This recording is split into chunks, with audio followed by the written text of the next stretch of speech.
this is for my brides. Like food is so important. Like I'm not saying go and carry a bar and pound it and come and sit down, you know. But of course, if you can do, if you want to do that, it's up to you. But I mean, okay. Hey beautiful people, welcome to my channel. If you're new here, my name is Zainab. On this channel I talk about weddings, relationships, makeups, breakups, and everything and anything in between that space of love. So if that sounds like something you're interested in, if you're a lover girl, if you're a shipper, if you love, if you're a bride, my darling, this is where all the tea goes down. So please do well to hit the subscribe button if that sounds like something you're interested in. Turn on the bell beside it so that you get to know anytime I post a video. So guys, let's dive into this one already. Let go. It's wedding inspiration o'clock, and from time to time on this channel I give wedding inspiration for brides, people who just got engaged, you know, wedding planners, people who want to become wedding planners, you know, and so on and so forth. Fun fact, I don't know if some of you know or do not know, I'm actually a wedding planner, a wedding coordinator. In fact, like, I'm a wedding enthusiast. Like, anything weddings, just hit me up. I am your go-to girl. So yes, and of course I am a former bride. Like, I got married a few years ago, so I know some of the things that would, you know, be good for you, and I can advise you on certain things to do or not to do to make your big day good, to make your big day great. So of course, from the title, which is the most commonly forgotten wedding details, these things people tend to forget it on their wedding day. I don't know why. I'm sure they don't do it intentionally, of course, but it's just like they forget it like most of the time. So I am going to be listing out those things so that, I mean, if you're a bride or if you know somebody that's getting married, you just share this video to them, with them, because wedding planning stress is a whole lot of stress. Trust me, you tend to forget things like easily, like the tiniest of details, you forget it. So I really don't blame a lot of brides, you know, for forgetting you know, very, very little things. So before I go ahead, guys, this is a disclaimer. As I said, I'm a wedding planner, I'm a wedding coordinator, I'm a wedding enthusiast, and you know, I love weddings and I do a lot of research as regards weddings. So I have like a lot of information up my sleeves. But ultimately, at the end of the day, there is only so little I can tell you to do. In fact, I can't even tell you to do anything. It's up to you. Do you want to do this? Do you want to go with me, or you do not want to take my advice? So it's up to you, because it is your wedding. So irrespective of all the jargons I say right here, it's up to you. Do whatever you want to do. I'm just advising based on the things that I've seen, based on my experience and all of that. But ultimately, it's your wedding. Do what you want to do. I'm not forcing. I'm not, you know, say you must do this or you must not do this, basically. So the first one, this is actually for people who plan or who want to spend the night in a hotel. That's a day to their wedding. They don't want to stay in their house. They want to stay in the hotel with their friends, you know. From the hotel they'll move to the church or reception ground or mosque or whatever. Overnight bag.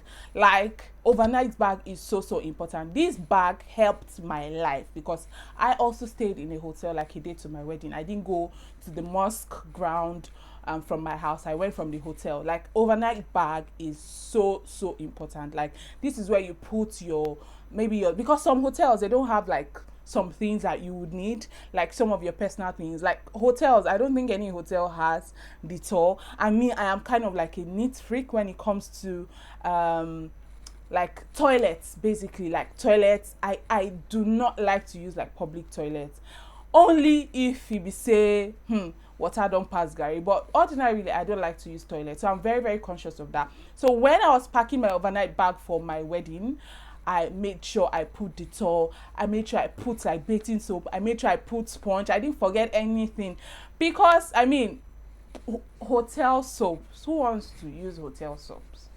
On your wedding day, you want to be all clean and fresh and all of that. You don't want to be using one kind of cheap hotel soap to take your bath. I mean, so in that, I think I'll probably do a separate video. So you guys look out for it. I'll do a separate video for an overnight bag. So for that overnight bag, just put the things that you basically, your nightwear, your bonnet, your Dettol, sponge, your underwear, everything that you would need to make your stay comfortable in the hotel, for that night and the morning before you set out for your wedding. So number 2, we have things that are supposed to be in the hotel, no, not hotel, the reception venue or church venue or whatever, very early in the morning, because that morning, the morning of your wedding day is is like this. Like, everybody is doing this, everybody is like, there is no time to even just calm down to think. So the night where you have like little time, just send out the things that are supposed to be in the hotel, not hotel, why am I saying hotel? Send out the things that are supposed to be in the church or the praying ground, or where the ceremony is going to take place. Send them out the previous night. If you know that those things, they are going to need them at those locations very, very early in the morning, I would advise that you send them to those locations the previous night. It's going to save you a whole lot of trouble, instead of just going helter-skelter on that day, which is your wedding day, where you're supposed to be calm, you're supposed to be doing your makeup, then somebody is calling you, there's traffic, this and that, this has not gotten there, you guys know all these things. Moving on, this is the wedding day, of course. Number 3, this is for my brides. Like, food is so important. Like, I'm not saying go and carry a bar and pound it and come and sit down, but of course, if you want to do that, it's up to you. But I mean,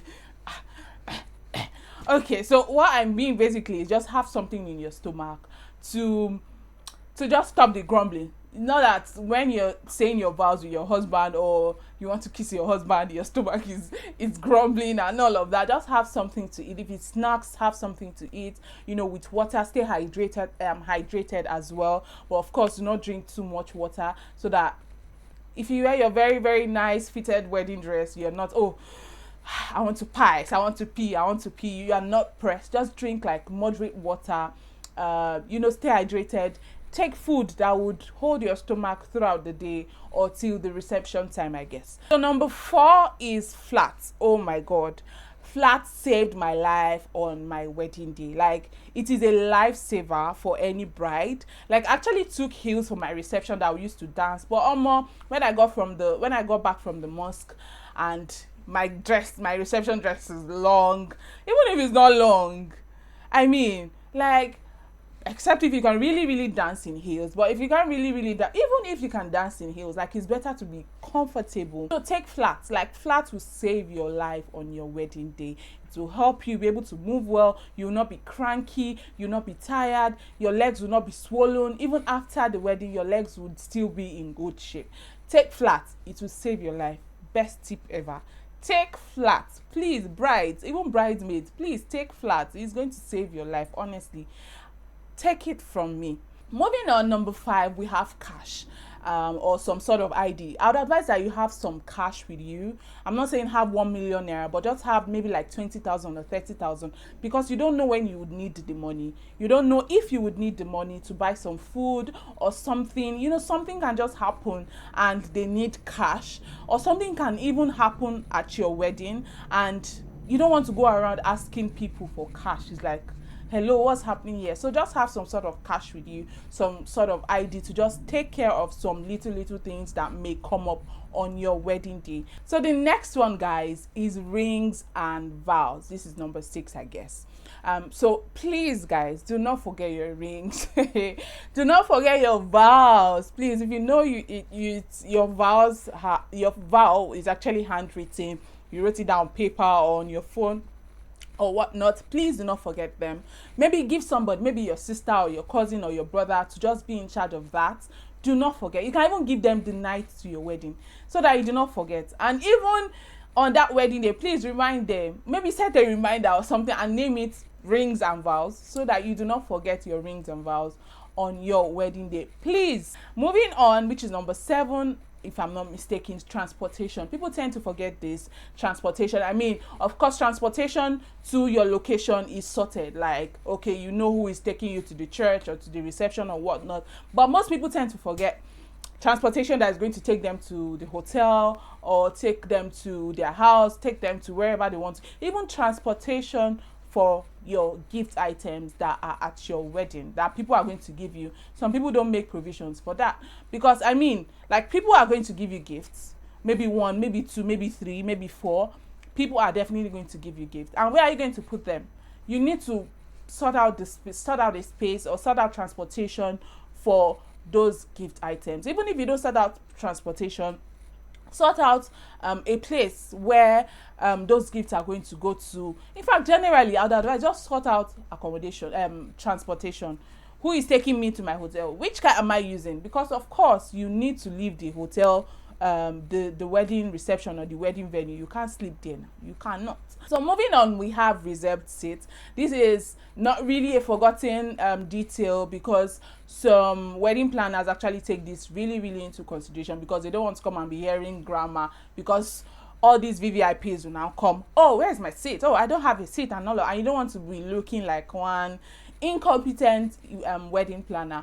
But it wouldn't hurt if you remember that you need reserved seats for certain people. So do not forget that, write that down. You need reserved seats for certain people. Maybe even your parents need reserved like seats, because you don't want all seats gone.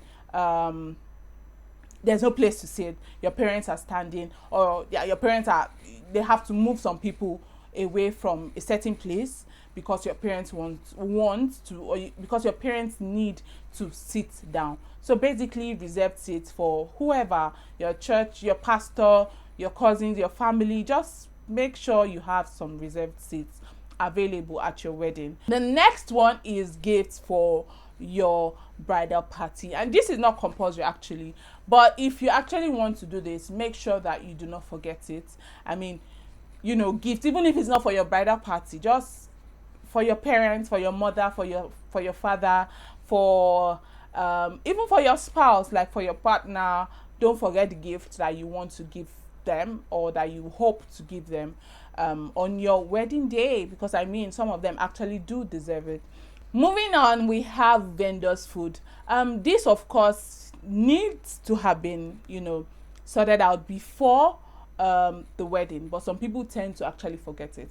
And you know, it's actually like a two-sided kind of thing, because you're like, oh, am I supposed to, the bride or the couple, like the couple is like, oh, am I supposed to provide food for the vendors? I mean, you can choose to provide or choose not to provide, but if you choose not to provide, you just have to give them like heads up that, hey, vendors, I'm not going to be providing food at my wedding for you. You have to provide food for yourself, you know, because it is not actually like a compulsory thing for you to provide food for your vendors, because they are actually paying, you are paying for the service. So it's not a must that you provide food for them to eat, but if you want to, it's absolutely fine and great. So if you're not going to give them food, or if you don't want to give them food, all you just need to do is to give them heads up, so they don't hope, or they don't keep hoping that they will get food, because of course they'll be tired and they are rendering services, and you know, their mind is on, oh, we are getting food, and at the end of the day their hopes are dashed. You don't want that, because you will get like really cranky vendors, and you don't want to see like mumbling vendors in your wedding or at your wedding. So basically, let them know if you're giving them food or not giving them food.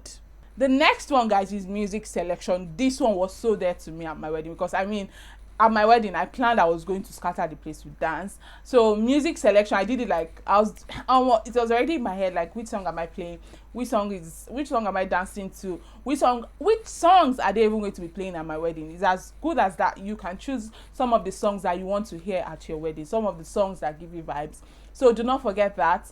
You don't want the DJ coming to ask you on your seat on your wedding day that, oh, which song am I supposed to play next? Which song am I supposed to play for your dad? Which song am I supposed to play for you? You know, that kind of thing. So just make sure that you do your song selection way before time, or give it to somebody, give it to your sister. I think, like, I remember I gave it to my sister, because my sister kind of knows the kind of music I like. And even if she doesn't know, let her do it. Maybe she will give me to edit it. If I want this, I'll, you know, take it. If I do not want it, I'll take it out. So give it to somebody to, you know, compile for you. Give it to somebody to compile for you. But make sure you have a selection list, music selection list before your wedding day, please. So the last but not the least, guys, this is a very, very important like thing that people tend to forget. See, the wedding day, I know it's about, I don't know, 12 hours or there about 24 hours, but that day goes by so fast. Like before you know it, 2 hours gone, before you know it, 3 hours gone, before you know it, 4 hours gone.